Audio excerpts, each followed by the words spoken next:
my dad worked for the steel mill and like he was a union man and like put his whole life into this company, and that company was able to just decide to leave.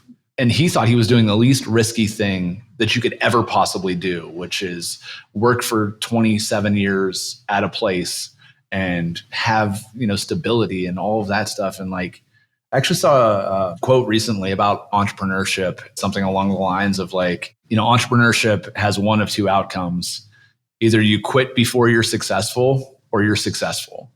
That really like resounded with me because I never really thought about the you quit before you're successful aspect of that. Like, it's like, oh, you fail or you're successful, right?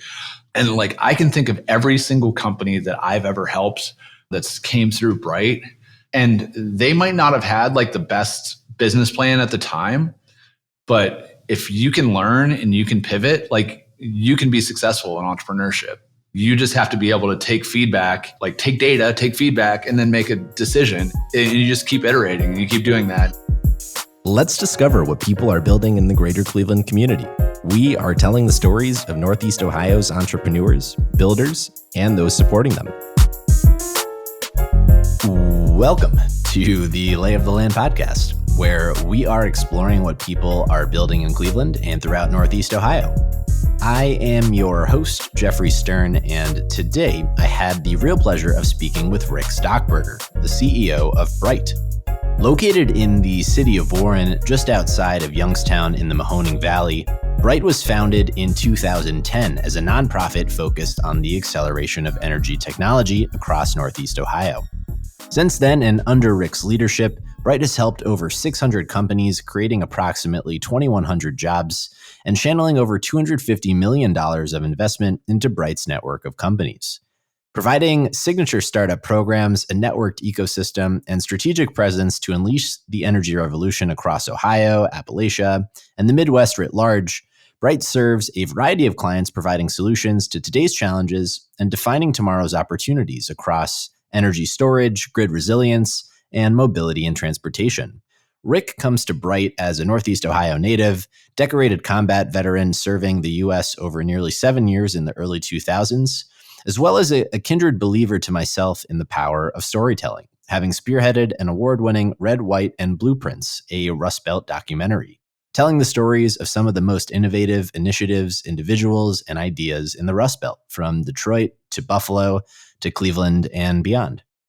This was an awesome conversation. We cover Rick's journey to BRITE, involving a serendipitous run-in with Dave Grohl, a fellow Warren, Ohio native, Voltage Valley, the dependency and interconnectedness of really everything energy related, some of the most compelling companies within BRITE's network, including some whose stories we've actually shared here on Lay of the Land, like Land Energy back on episode 48, and Octet Scientific back on episode 118. With their founders, Scott Colissimo and Onus Bolton, respectively. We talk about the changing perception about nuclear, Rick's learnings along the way, and ultimately the opportunity and ability for this region to lead in energy production, the electrification of things, and energy storage going forward. So please enjoy my conversation with Rick Stockburger after a brief message from our sponsor. Lay of the Land is brought to you by John Carroll University's Boler College of Business, widely recognized as one of the top business schools in the region. As we've heard time and time again from entrepreneurs here on Lay of the Land, many of whom are proud alumni of John Carroll University, success in this ever-changing world of business requires a dynamic and innovative mindset, deep understanding of emerging technologies and systems, strong ethics, leadership prowess, acute business acumen, all qualities nurtured through the Boler College of Business. With 4 different MBA programs of study spanning professional, online, hybrid, and 1-year flexible, the Boler College of Business provides flexible timelines and various class structures for each MBA track, including online, in-person, hybrid, and asynchronous, all to offer the most effective options for you, including the ability to participate in an elective international study tour, providing unparalleled opportunities to expand your global business knowledge by networking with local companies overseas and experiencing a new culture. The career impact of a Boler MBA is formative and will help prepare you for this future of business and get more out of your career. To learn more about John Carroll University's Boler MBA programs, please go to business.jcu.edu. The Bowler College of Business is fully accredited by AACSB International, the highest accreditation a college of business can have.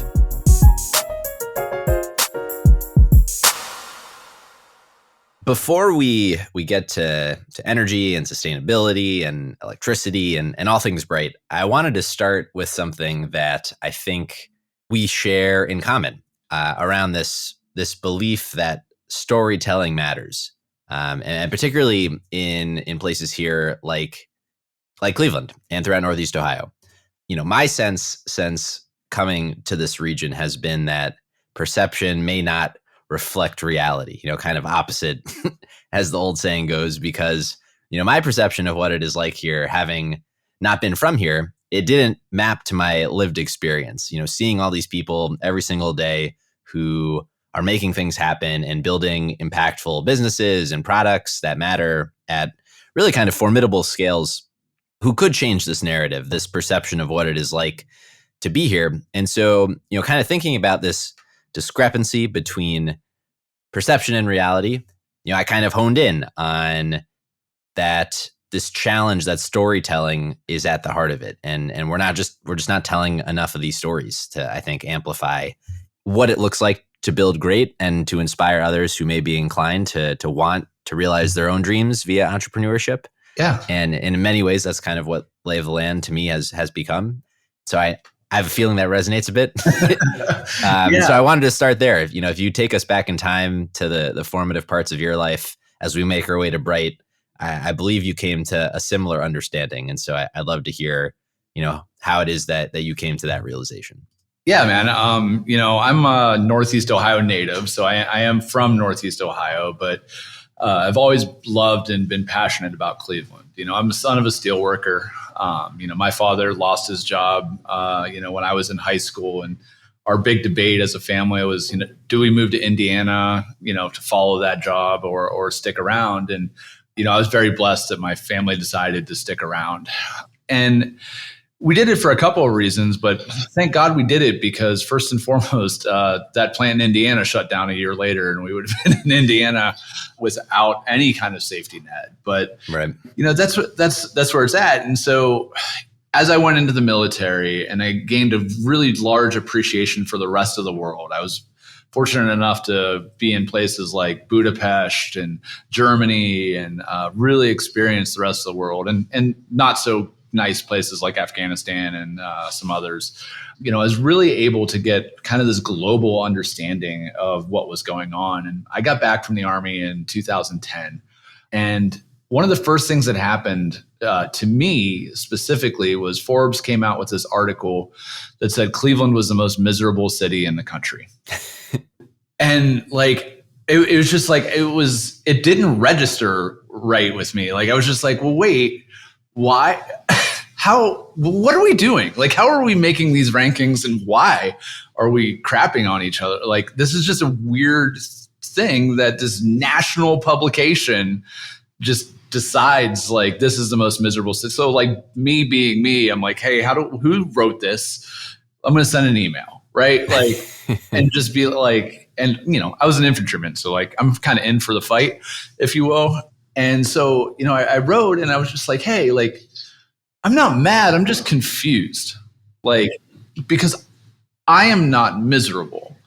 There's a lot of things that are happening that I wish were better, but miserable is not remotely a way that I would describe my life in Cleveland or in Northeast Ohio. And so how did you come to this conclusion? When have you been here? Did you have a bad experience? What came to this? And he actually responded, which was awesome. I was because I probably wouldn't have responded to that email, but he responded with a very short response that said, well, that's what the data says. And I was like, oh man, how do we quantify feelings with data? Because miserable is a feeling. That's something that is very subjective. And I love data. I live my life by data right now, as a CEO of BRITE, and I work with numbers quite frequently. All I could think about was all of the people that I knew that weren't miserable. but were being told that they were miserable. And like, what does that do? And it does one of two things. It either makes you crap on your city and say, oh gosh, we're the most miserable place in the world. Like, ha, ha, ha. Or it makes a response. And I've never been slow to respond to much of anything. You can see in my emails, I'm usually, if you send me an email, you usually get a response within 24 hours. I kind of pride myself on that. It might not be the best response, but you'll get one. And me and a couple of my friends, got together and we're like, well, let's just talk about this, right? Like, let's find some people and see if we are miserable. Like, and at least like, then we've defined it, right? We've defined a problem that we can fix. And if you define a problem, you can fix a problem. And Cleveland being miserable was a problem that I didn't know we had. There were very, very real economic stress problems. There are quite a few that we had, but like my feelings were not on the list of things that I was concerned about. So we got together at an old abandoned flower shop that is now a parking lot for the Cleveland Clinic on the east side of town, and threw a party. I was, like I said, I was an infantryman, so like there's very few things that I know how to do well, but throw a party and fire a weapon at 300 meters, I was great at that at this point in time in my life. And I'm glad I chose the glad I chose throwing a party on the response to Forbes magazine on this, right? And so, we invited these folks, and 15 of our friends turned into 100 of our friends, turned into, at this time, they were having the first election for county executive. And I had invited our friend Tim McCormick, who was running, to potentially come and talk to these, couple of kids that were trying to figure out what was going on, and young professionals. And, in that crowd that night was Justin Bibb as a young professional trying to find his way and get going on. And all of the other candidates decided to come because they wanted to talk in front of these like young professionals that just like weren't accepting being miserable in Cleveland. And like, what do these guys got going on, And so through that, also the Atlantic showed up in a couple of magazines and Harvard Business Review. And my business partner and I, Jack and Chris Schrader, the night before, we're like, we should call this thing Saving Cities. Like, that's a great name, because like, that's what we're going to try to do. Right. And just name it after what you want the end result to be and see how that goes. And, 2 days later, after this really cool party that I thought was fun, and we had painted walls in whiteboard paint and put prompts up and like said, hey, like, are you miserable? Like, what's Cleveland look like? What's non-miserable Cleveland look like? Right. Like all of these just kind of fun, kitschy things. And people were writing, and we found out like, not only were people not miserable, but like they really gave a damn about the city. But it wasn't the city, right? It was the people. Like they gave a damn about each other and their stories and their individual stories. And so a couple days later in the Atlantic, there was a headline that said Saving Cities solves the Rust Belt brain drain,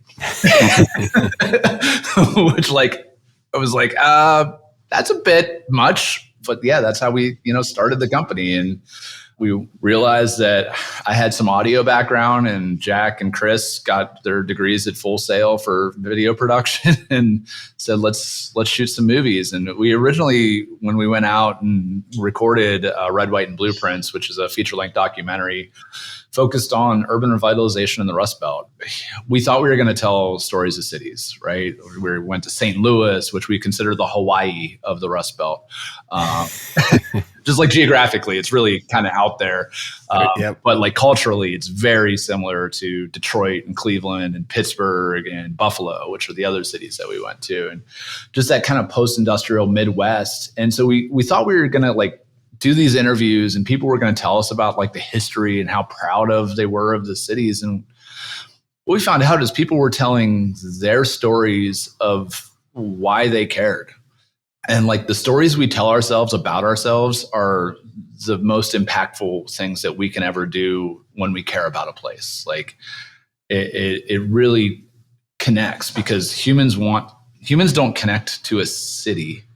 Like they connect to people and the idea of people and friendship and relationships. Like I'm not in love with the terminal tower, but I remember very distinctly the time like I went for a walk with my wife and we looked up and saw the terminal tower and it was New Year's and it was snowing, and the way that I felt with that city as my background was super important. And it's something that's like foundational to my marriage, from that perspective. And so that was a really long answer to storytelling is unbelievably important because like people connect to each other. And like I said, the stories we tell ourselves about ourselves are the most important stories we'll ever tell. When you reflect with storytelling and your service as part of your experience, what do you feel is your path to entrepreneurship? So the short answer is service, right? Like for me, military is a very clear like service, right? Like that is like very much the armed services, if you will. And I grew up in a very blue collar, half farming, half like steel working. Like I spent my summers baling hay and working for farms, and I spent the winters helping my dad with whatever we were doing, and so service has always been something that has defined my life. And I've found for myself that I get a lot of edification. I get a lot of happiness from seeing other people be happy and helping them achieve their goals. Like that's really, for me, what has led to my entire career trajectory and like because I find enjoyment out of other people. I'm like the opposite of Schadenfreude. I don't know. I'm sure there's a word for that. But like, if I think about my time in the Army, I really worked on helping my soldiers pass all of the like tests that they could to get advanced and get promotions, and like really tried to spend as much time as I could setting them up for success in the system that was the Army.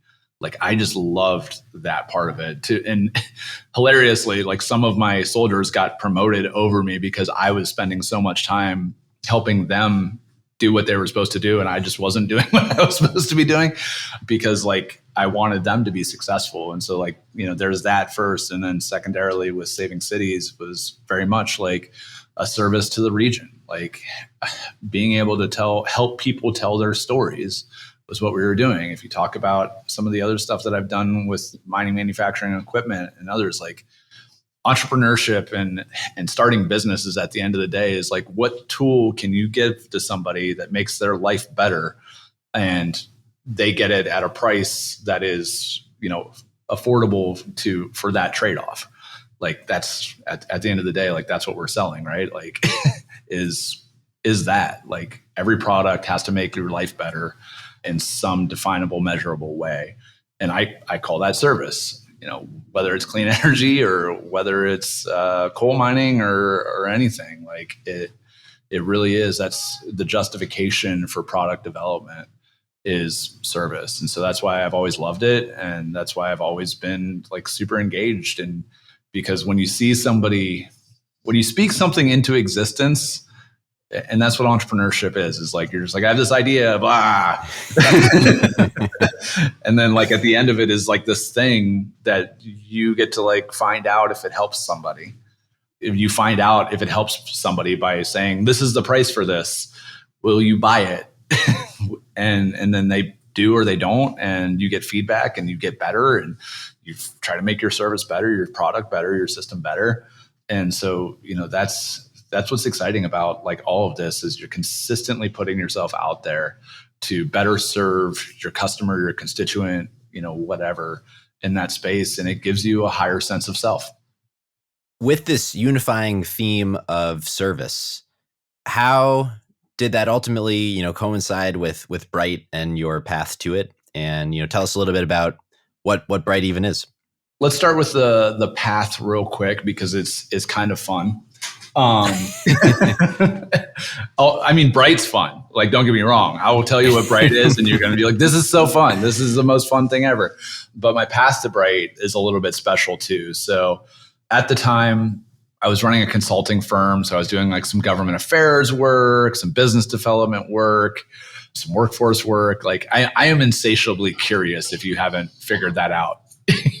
Like I like to learn new things a lot and then be able to test if I've actually learned that by participating in the thing. And so, I've been in manufacturing, I've been in lobbying, I've been in software development, not as a software developer. I'm not that smart, but on the business development side of it and cared about it a lot. And so at this time in my life, my kids were just born. My wife and I were living in the Akron area. We grew up in the Mahoning Valley region. Both of us, we went to high school together and met actually many years after high school. But opportunity came up for this organization that was like an energy incubator. There wasn't a lot of definition around it, right? But it was in Warren, Ohio. They were looking for their first time full-time CEO. One of my dear friends, Courtney Gross, had been contacted, headhunted, for the job because she actually had a startup in the incubator a couple of years before. And, she was going on to do great things. And at the time I was running a nonprofit too called Launch League. That was a community for scalable startups. And she was the executive director that I had hired to run that. And so they were trying to steal her from me. And so she had said like, hey, are you interested in this? It's in the Valley. Like, I know you're from there and all that. And I was like, I don't know. Not really, but maybe. And so I went and did a couple of interviews. First and foremost, the board chair, John Pogue at the time, was just like one of these people that just deserved like excellence. Like he had done so many great things in his life. And I, to this day, consider him one of my greatest mentors. But meeting John and like what they had tried to do with this organization in a town, frankly, with the third lowest educational attainment rate in the country, but a town that had really strong history. Like the first Packard automobile came off the line in 1899 in Warren, Ohio. Like then Packard Electric was spawned, and like Delphi, and now Aptiv has a research center here. Like, and it's just a really cool small town that like is the epitome of all the things Saving Cities was talking about. I was meeting people and getting the stories told, like of what the city was, but what the city still meant to them. And so I went to the last interview. They offered me the job. I said no. And I walked out the back door and for whatever reason, hadn't been out the back door before. And out the back door of our building is David Grohl Alley. And Dave Grohl is the lead singer of the Foo Fighters from Warren, Ohio, my favorite musician of all time. Yeah. History. And I've played in bands, and I can say I can play the majority of Foo Fighters and Nirvana songs on guitar. I'm not a drummer like Dave, unfortunately, better for my wife that way. And so I was like, I just kind of said no to this job and was walking down the alley and was actually going to a Foo Fighters show that night. And Dave Grohl walked out the back of comic book store and walked down the alley. And I was like, that's Dave Grohl. I'm going to go say hi to that guy. And it was my first time meeting Dave Grohl. And I said I was interviewing for this energy incubator job. And he said, you got to take it. Like, clean energy is the future, man. You got to do it. And I was like,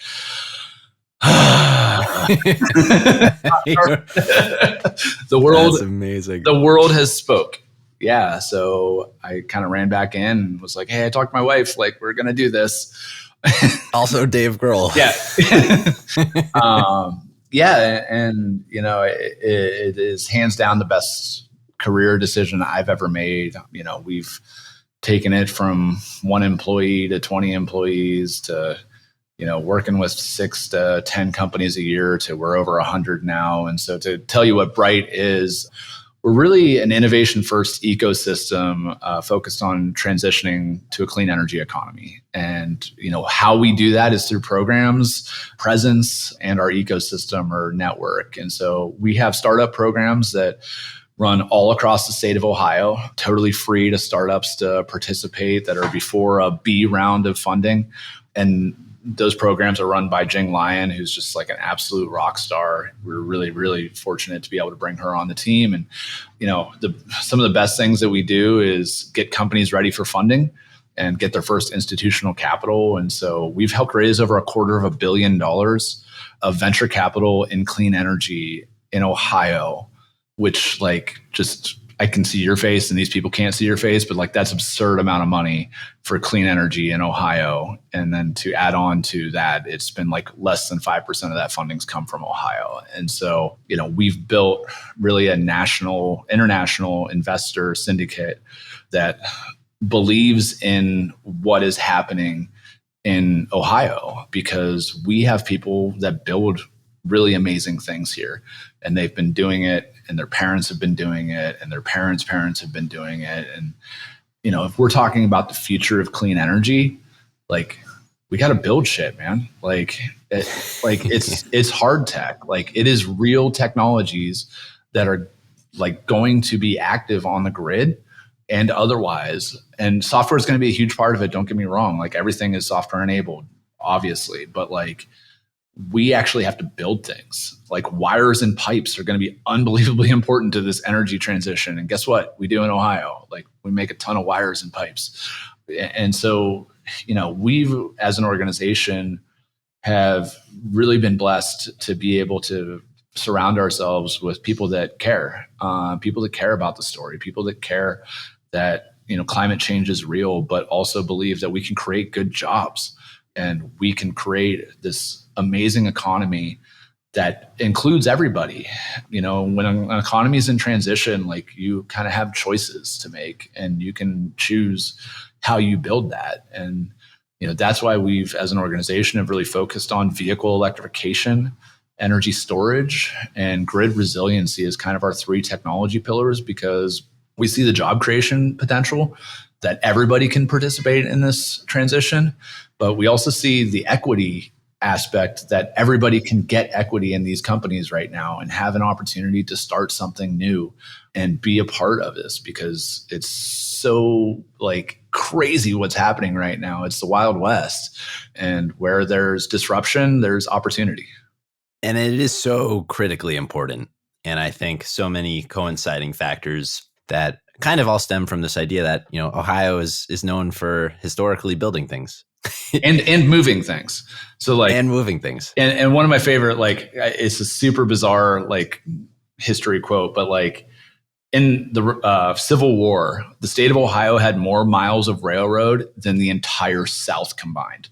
Because in Ohio, we were building cannonballs in Youngstown, and we were creating munitions in Cleveland, and like all this stuff to get to the war. And that was the Civil War. And then if you look like at what we did in Akron and Cleveland and Youngstown, Northeast Ohio during World War II, where, Rosie the Riveter like was like a model of, a woman in a factory in Akron, Ohio, that was a rubber factory that, turned into a tank factory. And like, it's so cool, all of the amazing things that we've done here historically.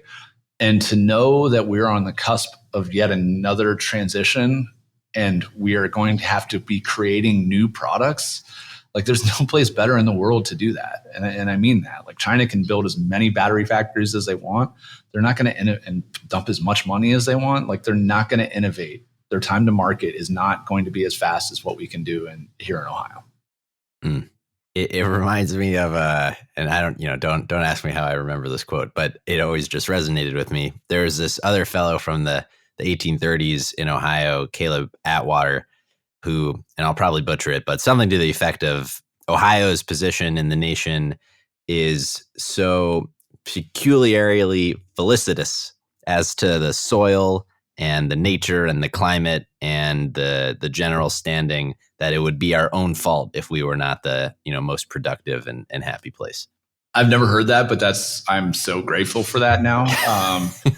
And you use 2 words that I'm going to have to look up in a dictionary, which is also. Well, those are the 2 words that I remember from it, because I'm like, I didn't know what those words were either. That's how you know it's a good story. You were intrigued enough to actually find out what it meant. Yeah. Well, if you'll indulge me on maybe a relevant detour for a sec, are you familiar with Buckminster Fuller? I'm about to be. Okay. Well, you're going to love this man. He's one of my favorite authors, and he writes about many things, but often about energy. And the way that he frames it has always stuck in my mind. And it's essentially that, by harnessing the power of the solar system and sun, and he's kind of an eclectic guy, but, through its various mechanisms, whether that be nuclear or solar or otherwise, that we've essentially figured out the plumbing and installed the valves to turn on infinite wealth in society. And I always thought his equating of energy and wealth was really interesting because it just actually made a lot of sense to me, just how interconnected it is to everything. And especially even when you think about that here in Ohio. Yeah. Right. Like Rockefeller. Yeah. And the energy organization really that he built. And to your point about moving things and transportation and, whatever it is, it's just energy is requisite to all of it. Yeah. I mean, look at some of the most wealth in the world. It's the Middle East, Saudi Arabia, Qatar, like it's because of the oil supply that they have there. And you look in the United States and you look at Texas, like, yeah, historically, obviously who holds the energy holds the opportunity for growth, both from an economic standpoint, as well as just from, some of the best places in the world to be. But I do, that's really interesting, that like equation of energy to wealth. And I actually feel that too, like in my personal life, just like the days that I have more energy, I feel a lot more rich. So, with all this, and I appreciate, you going with me on those detours, but, kind of ground us in, a term I've heard you use before that I'd love to unpack, and maybe as a way to explore some of these topics that you mentioned, like mobility and energy storage and grid resilience. And even some, I think examples of companies would be fun to talk about. But, this concept of a voltage valley. Yeah. As well. Yeah. Well, I'm a big proponent of great names. And so I think technically Steve Burns, the founder of Lordstown Motors, coined Voltage Valley, but I'm here to say I said Voltage Valley to Steve Burns before he put it on the map from that perspective. And that Warren, Ohio, where we're located, is the headquarters of Voltage Valley. And, when I think about Voltage Valley, like I think a lot of people might go to saying like, oh, we only care about electric vehicles, in this region and stuff like that. And I think historically, like we've learned a lot about putting all of our eggs in one basket. But when you think about Voltage Valley, and when I think about Voltage Valley, is really this greater Mahoning Valley, greater Ohio region that is looking towards the future.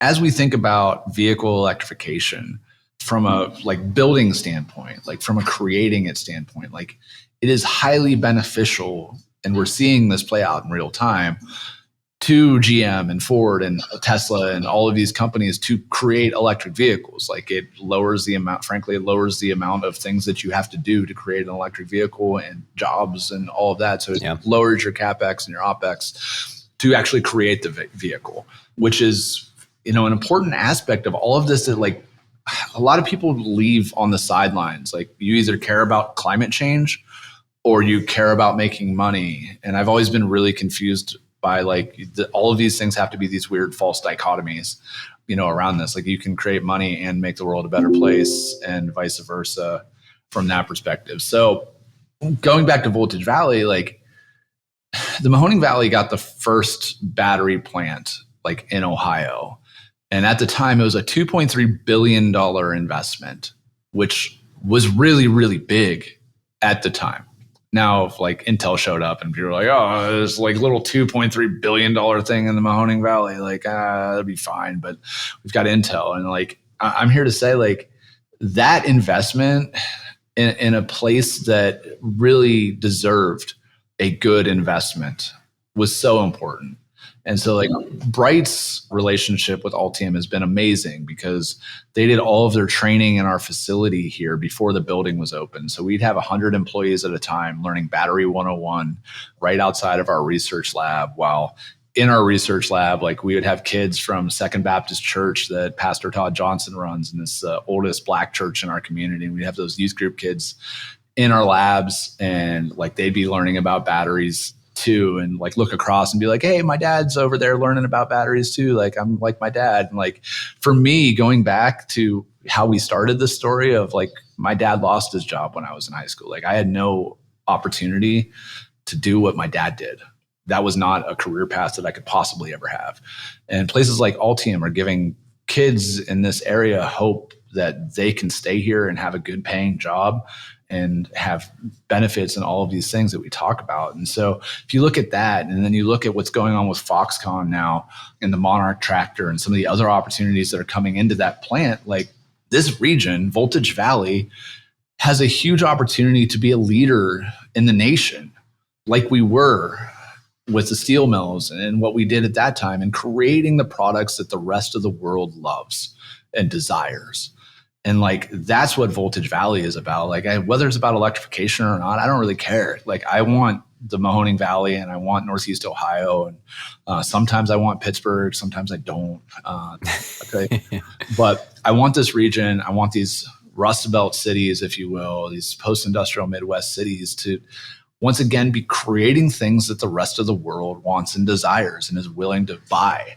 And that's like what's exciting about it to me and why I care a lot about it, you know, the Voltage Valley or the future of electrification and what we're going to do and like how we can create good paying jobs and create wealth and also have a world that our kids will live in because they have jobs and the earth's not on fire.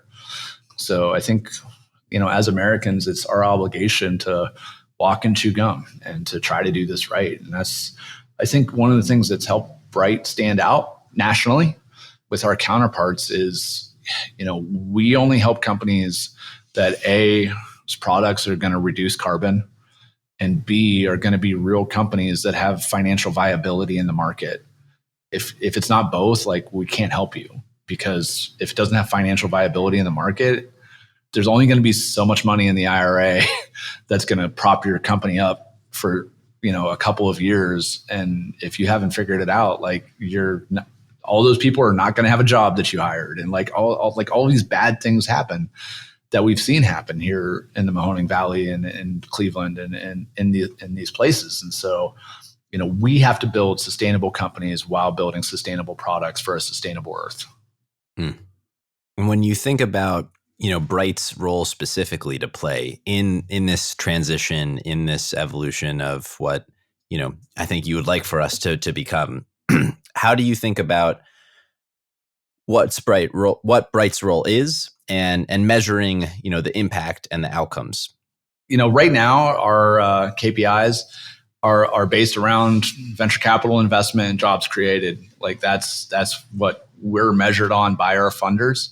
We're a nonprofit organization, so fortunate to be supported by Biohazard Frontier and all of that, as well as the foundations and corporate partners that we have that, you know, invest in us. And that's some of the metrics that they care about. In 2024, we're utilizing the Crane tool to be able to address the climate impact of the technologies that are in our portfolio. And so we'll be able to start measuring that in a much more meaningful way, which is super exciting from that perspective. But if you go to the role, so you take those two things, right? Like venture and carbon reduction. Venture usually is a leading indicator of jobs created, blah, blah, blah, blah, blah. And when you're measuring community and like when you're measuring long duration impacts of like, suddenly this is a great place, you know, suddenly this is a great company. It was really, really slowly and then happened all at once, as some people say.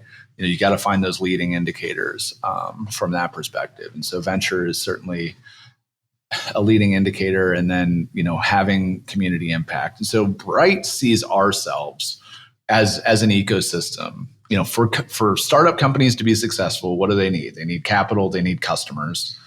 Those are really the two things. And like, they have to create great products. That's kind of assumed if you're going to come through BRITE, like your product's going to have to be great because our experts in residence are going to help you make it great. But you're going to need those two things. You're going to need capital and customers. You're going to need talent. Like, you're going to need talented young people that care about and are inspired by your mission and are really excited about creating amazing products that are going to change the future. And so, you know, as BRITE's role is how do you convene all of these things that get the outcomes that you want of, you know, capital and carbon reduction? And, you know, it looks like BRITE. We have great events that bring people together, but We participate in workforce studies and trying to understand like manufacturing for clean energy. Like what are the job skills that it's going to take to be able to do that? And how do we make sure that the folks at Cleveland State and Youngstown State and Tri-C and Eastern Gateway Community College and all of these great academic institutions on like training the worker are ready and capable, and that we are ready to be able to do that, but also the Case Western Reserves and the Carnegie Mellons and the Ohio State universities and the Center for Automotive Research there and all of that. Like, how are we training the engineers, like those folks, and how do we bring that together? And then how do we get that research out of NASA Glenn? How do we get that research out of Case and Ohio State for having business development folks actually get engaged and create really interesting, cool business models for these products to be successful? And like, we see companies like Land Energy,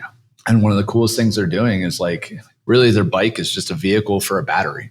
It's like they're selling a battery on a really, really cool platform that, moves you around a city. But at the end of the day, like that battery that you can pull out of your bike and you can take camping and you can take into your office, or, do whatever you need to do, run your house off of it, run a couple of appliances off of it. If their power goes out, like that's their product.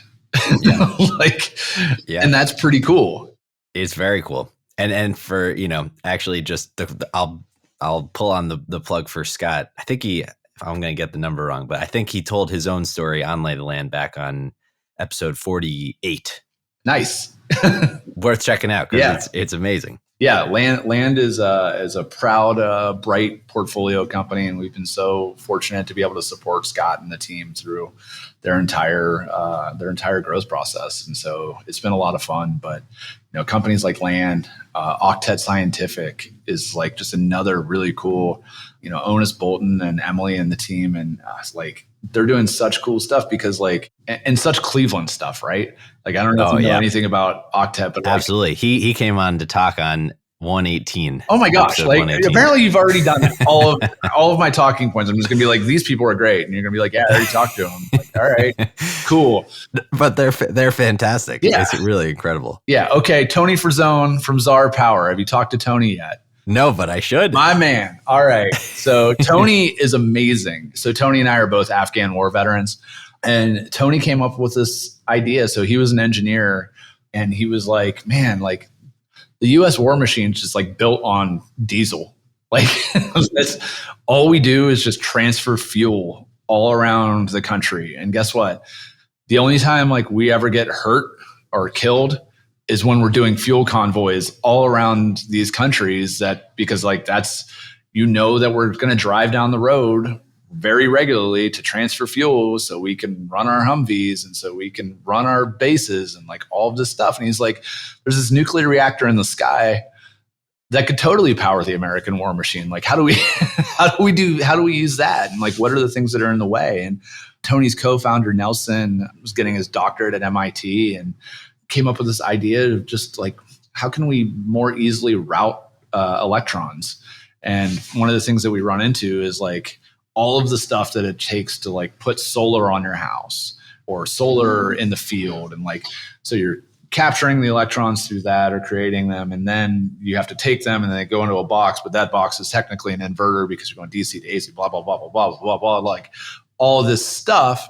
And it ends up being like $40,000 worth of microelectronics to like have solar on your house that goes to your house and goes to the grid and goes to a battery system and charges your car and like all these things that you like wish you could do and get like off the grid as a human or as a military entity or all of these other things. And it's like all this stuff. And Nelson's just like, well, why don't we just put it like in one box and make it cost like $3,000?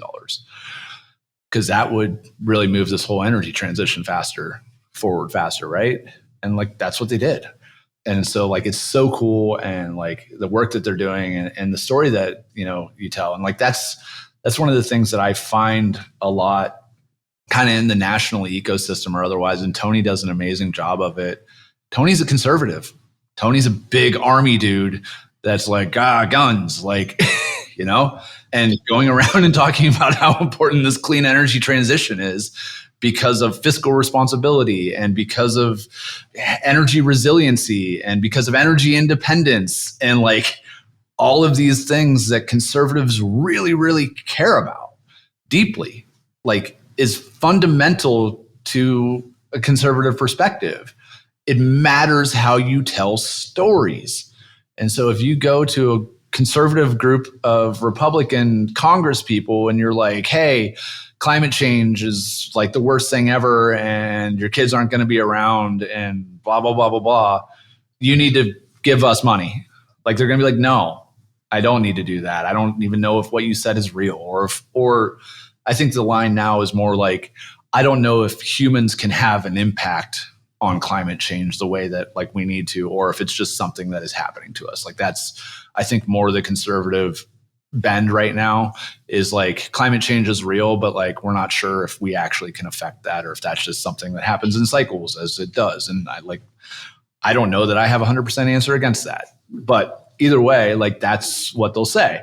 Or if you go in and say, hey, like we had a great conversation, Tony and I, with Jim Jordan, and his staff. And he was asking some of the most amazing questions, like going into like jobs and like the skills that are needed and like all of this stuff. Because we were with one of our companies, Adina Power, who's creating this really cool technology for long duration energy storage. So batteries that go on the grid that don't need critical materials. Right. And so as we talk about what we were talking about earlier, like China, all this stuff, like critical materials, the critical materials supply chain is mostly owned by China.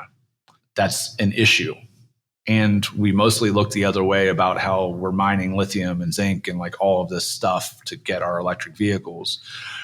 If we could get off critical materials, that would be great. And so Adina Power outside of Columbus, Ohio is like creating this really, really cool technology that's non-critical material batteries. Like it's clean energy. Like this is clean energy, like as clean as like from the whole supply chain. Like this is amazing, right? So we go in and talk to Jim Jordan and his staff about how amazing this technology is and how it's going to create jobs in his district and like how it's going to be able to support the grid so it doesn't fail when we put electric vehicles on the grid, like millions and millions of electric vehicles, like all of these things, real solutions for like the things that we see as like inhibitors to this clean energy economy. And guess what? The guy's totally engaged with the Army veteran and the guy that's doing non-critical material batteries. And so like, once again, how we tell our stories really matter. You can reach people that seem fundamentally at odds with your perception if you're willing to bend what your perception is, right? Like if you're willing to say, well, this guy cares about this, I also care about this. And you don't have to say, well, I don't care about him if he doesn't care about it for the same reason that I care about it. That's how we get better. That's like how we consistently get better as a country and as individuals, and all of that is to have empathy for other people's perspectives and then be able to have meaningful, good dialogue about creating amazing things. When you think about all these entrepreneurs building incredible things, and also layer on, the 250 million that you've helped, bring into these organizations over the last few years, what do you feel is the biggest barrier to more entrepreneurs building in this space and, order of magnitude increase on the funding side? Yeah, I mean, capital is like hands down the hardest thing, but we also have to be better as a region, as a community. Let's just use the word community here. We have to hold ourselves to higher standards. We have to be able to take criticism in like a very, very meaningful way and look at every learning opportunity that we can. Like, honestly, a lot of the companies that complain about not being able to get capital aren't as capital ready as they think they are. And the other aspect of that we have to figure out, we need more founders. Like we need more experienced, successful founders. And like, I don't really want to say this out loud, but I'm going to say it to the lay of the land. We need our talented young people to go found companies in other places and then come back here to found companies here. And there is a ton of expats that are currently in Silicon Valley that are founding companies that need to be coming back to Ohio right now to found their next company, because they will be able to take their capital further, and their staff will be able to be happier and do really cool stuff and not have to worry about natural disasters. And like, we're basically climate proof for a little while on that. So we got plenty of water and good stuff happening from that perspective. So we need more founders to move to Ohio. We need more experienced founders, and that will beget more capital. And, everybody needs to be working on each other to be the best versions that we can be, and take meaningful feedback that is going to help your company grow. At BRITE, like, our experts in residence, like, we hire them from all over the world, because I don't let somebody give advice to any of our companies that hasn't founded a company. I don't understand how anybody that is in my space, as your job of mentoring and growing companies, allows somebody to give advice that hasn't been there. Fortunately, just like we are right now today, talking, over the internet, we can find really talented people from all over the world to give advice to our founders here in Ohio and help them grow, and give them honest, hard feedback, so we can get them in front of VCs that are from around the world, who are interested in investing in talented people that want to create amazing products. And I mean, for them, want to get their money back times 10. And you have to understand that that's what they want out of this, right? Like, they care that you care about your product, but like, at the end of the day, from a venture perspective, like, they want their money back times 10 from you. And you have to prove to them that you are capable of doing that. And not only you're capable, but you've surrounded yourself with talented people that are also capable of that. And I think that's probably the other thing that I would say. Solo entrepreneurship is dead. I very, very rarely will ever recommend a company to a VC that has a solo entrepreneur. Almost never.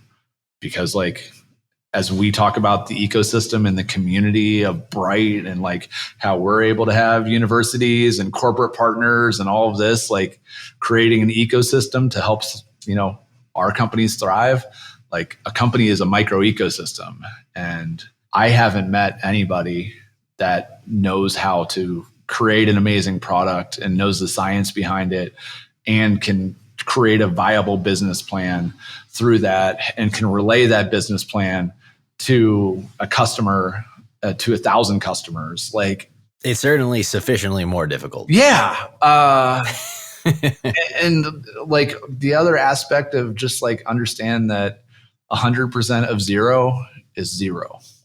And so I would much rather have 50% or 51% or whatever of something of value. And if your company or your idea is not going to get anywhere, you have to be willing to lose a little bit of it to make a lot. And that's, some of the things that we have to, as a region, get better at. From a nonprofit perspective and the support organizations, we all have to work better together. I'm trying to get as many people from, software companies to realize like climate tech is pretty important and they can make money in it. So like, I appreciate that ecosystem. It's great, but y'all can come over and start some companies that are going to change the world. We could use you, and we could use your talent. So, if I don't know what your diaspora of listeners are. Yeah. You'll hit some software people here. I'm sure. But like, as far as geographic diaspora of people from around the country, around the world, or that are currently there, like, come build your stuff in Ohio. We will support you. And like, BRITE is a top 5 program in the country.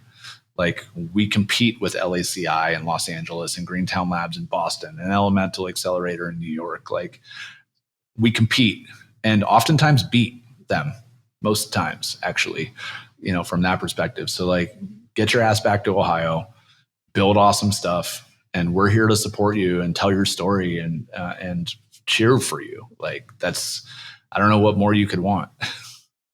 Yeah, no, it is important. More anecdotally than anything based in hard statistics, but I feel there's been sort of a resurgence of people returning from wherever they have gone.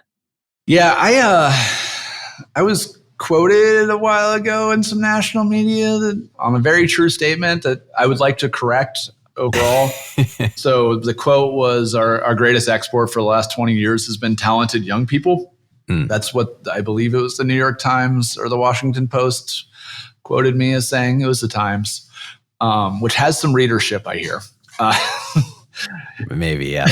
From that perspective. So that's what they printed. What I said was our greatest export for the last 20 years has been talented young people. And now it's the time to come back to Ohio. That would have been the full quote. Sure. That's an important addendum there at the end. A lot of leaders in the Northeast Ohio region that gave me a phone call and was like, why are you saying this? And I'm like, well, hey, it's true. Look, I went to a high school outside the Mahoning Valley. When I graduated 22 years ago, we had 230 people in our graduating class. They've got like 110 now. They're literally half the size.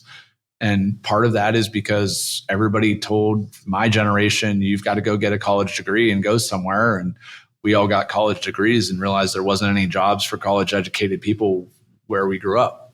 So if we were going to use the thing that we put ourselves in crippling debt for, we had to go somewhere else, unfortunately. And so now my generation, I just turned 40. Like I am an elder millennial.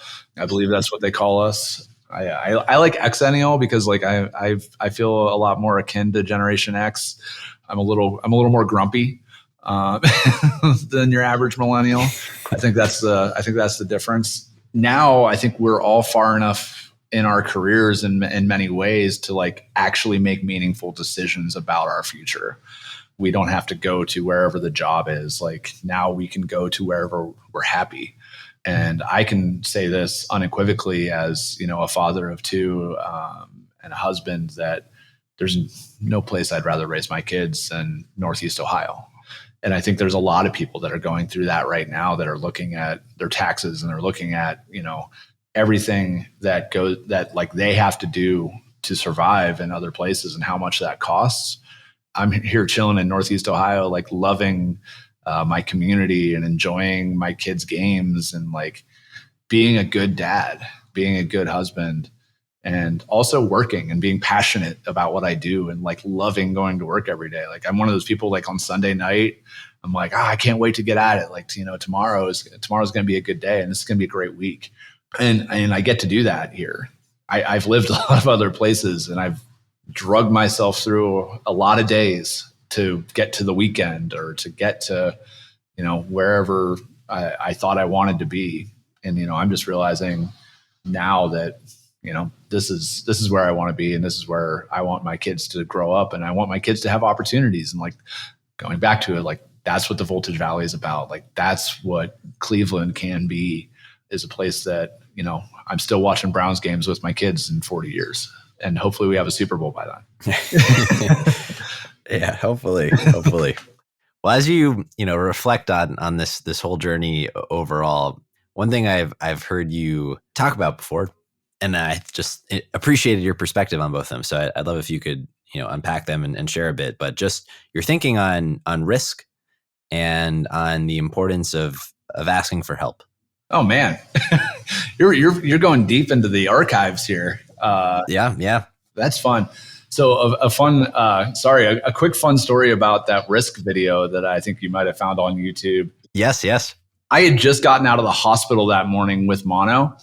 And I don't know if you know what like mono does to you, but it just like makes you the most tired person you have ever been in your life. And so that I think that was a Pechacucha or Pechacucha. I'm never sure however you pronounce it. But I was so grateful that it was that because I really had like practiced, like I had to say these words in this amount of time. So sometimes form is good. But, you know, going into that like risk talk was really just, we talk about risk oftentimes like just being like, oh, you know, you're going to do this or you're going to do that. Like, and I said earlier, like, you know, you go into $40,000, $50,000, $60,000, $70,000 of debt going to college when you don't know what you even want to do and accomplish in college. And like that talk, you know, was really kind of foundational for me about thinking about like, as I said earlier, like my dad worked for the steel mill and like he was a union man and like put his whole life into this company and that company was able to just decide to leave. And he thought he was doing the least risky thing that you could ever possibly do, which is work for 27 years at a place and have, stability and all of that stuff. And like, I actually saw a quote recently about entrepreneurship, something along the lines of like, entrepreneurship has one of two outcomes. Either you quit before you're successful or you're successful. That really like resounded with me because I never really thought about the you quit before you're successful aspect of that. Like, it's like, oh, you fail or you're successful, right? And like, I can think of every single company that I've ever helped that's came through BRITE, and they might not have had like the best business plan at the time, but if you can learn and you can pivot, like you can be successful in entrepreneurship. You just have to be able to take feedback, like take data, take feedback, and then make a decision. And you just keep iterating and you keep doing that. And like you need money, you need to live, but like all of these things can happen for you. And it's exciting from that perspective. One of the probably more controversial things that I've come to have a idea about or thought about when it comes to risk is like technology risk as it's applied to making the world a better place. In energy, right? Like there's this huge debate over nuclear technology. Yep. And where we're at. And like, as soon as you say nuclear, like 70% of people are like, Chernobyl, we don't want that. Like Fukushima, like, all of the, like, they just think like, boom, that's like the first thing that they think about when it comes to nuclear. Like, and, we got to tell stories better. But like, also, if you think about Chernobyl and like what happened there, having affordable energy and available energy is so important. And so you think about like all of the nuclear plants in the world, and we're talking like there's hundreds of them, and we've had 2 or 3 that have gone awry, but those nuclear plants have created power for millions of people that if they did not have power, they would not be able to cook. They would not be able to heat their home. They would legitimately die. But we are afraid of technological risk because I think Chernobyl, we can look up the numbers, but it was less than 50 humans died from that. Like Fukushima was like, I think less than 10. Like, and there were really bad like environmental issues with those areas in general, but like cost benefit analysis of technology and like where we're going, and like if we were able to bring more nuclear online and like the amount of lives that would change. And I'm obviously also getting more into the new version of nuclear, if you will. And, the things that are happening in that space right now is like so fascinating. And to see like, I think it's in Washington State, they just got a small modular reactor permitted as a particle accelerator, which is like the same permit that you need for a hospital.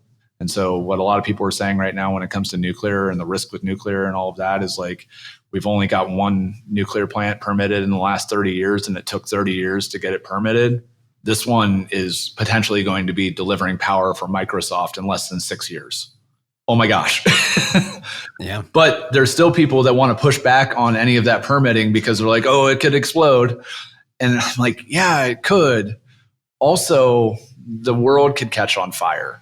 Like, also, if we do not have cheap, affordable energy, going back to my dad in Ohio, in this region of Ohio, like we get most of our power from natural gas and coal still.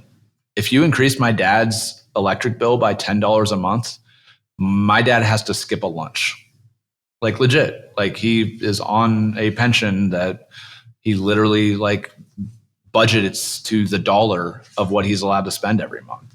Like, and then if that happens too many times, my dad can't pay for his power anymore. And then my dad has to come live with me, which nobody wants. So, like if you think about risk from that perspective, and I think that's something that like we as a community, as a society, like have to talk about risk as it pertains to like, what are we losing if we don't invest in the future in a very, very meaningful way? And like, what are the technologies that are coming on, like nuclear in this perspective, like that, like we have to get to market. And you can talk about climate change or not talk about climate change. Like if we put electric vehicles on, our grid's going to break. It is going to break. It's going to take a while to break, but it's going to break. If we don't add a ton of generation, it's going to break. And so we have to figure out how we're going to add a bunch of generation onto our grids to be able to electrify our lives, which then we might be able to mitigate some climate change with, which would be great. Or we just have electric vehicles that are super fast and fun to drive.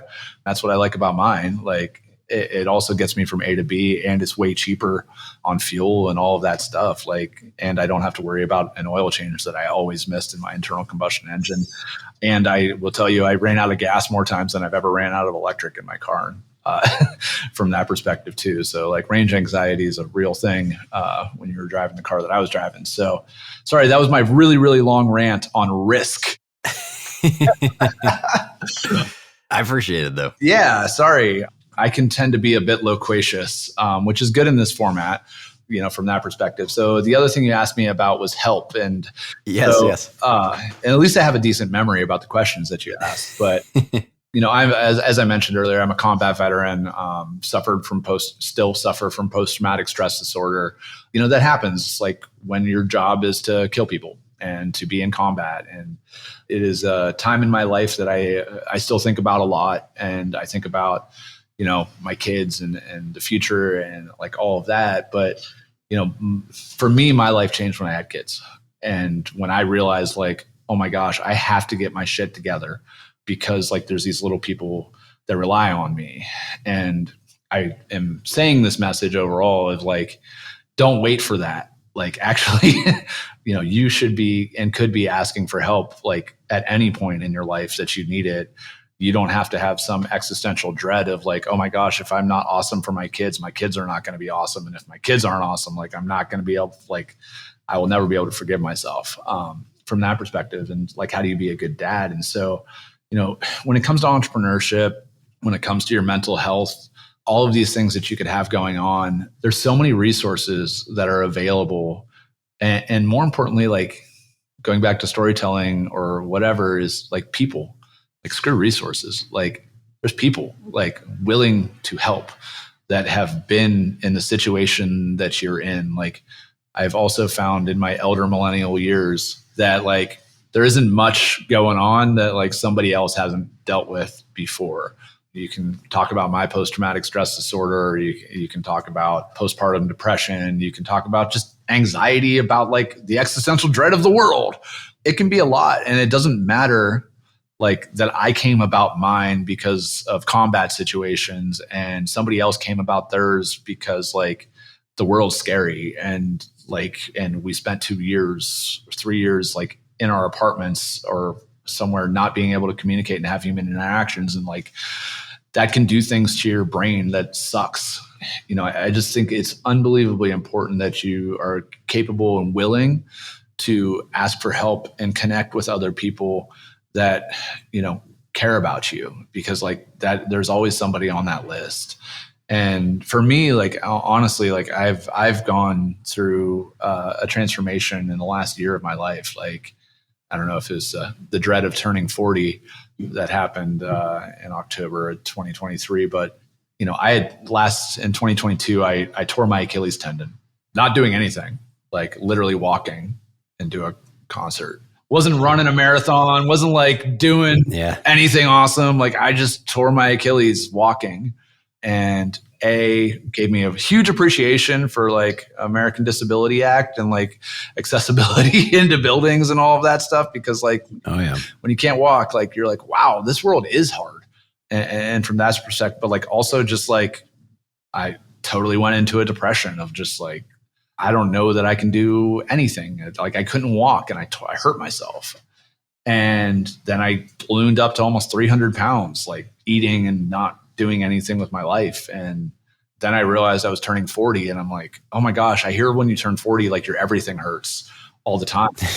And like, I'm not going to be able to do anything anymore. And so like, I just decided, and I had a couple of friends, honestly, I reached out for help. And, you know, one of my, actually going back full circle. So Courtney Gross, she's an ultra marathon runner, reached out to her and I was like, hey, I used to be in really good shape, and now I am in a really round shape, and I can't walk. Like, what do could I not have this be my future?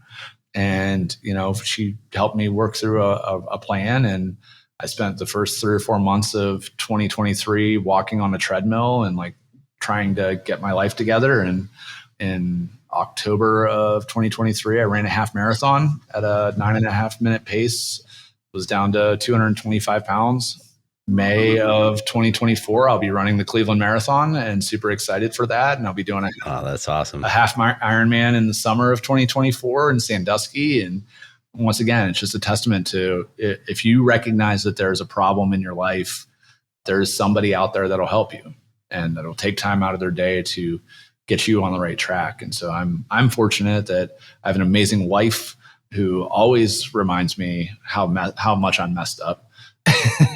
and is there to support me, along the way, and my kids and all of that. But I've got an amazing friends group as well that, supports me. So like, you have to ask for help. There's no reason. We are a social humans. Like, that's what we do. We build community and we work with each other and like all of that stuff. And, that's what we want out of life, really, is to be able to help somebody. As I said, like with service, for me, I have a lot more fun helping other people than I do asking for help for myself, but realizing that, other people can get benefit out of seeing your success too.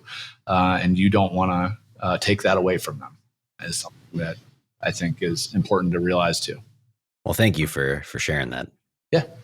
I think we can bookend the conversation here with our traditional closing question. Oh, if you're ready. It is for a hidden gem in Cleveland, something that other folks should know about that maybe they don't. So first off, I'm going to go to North Collinwood.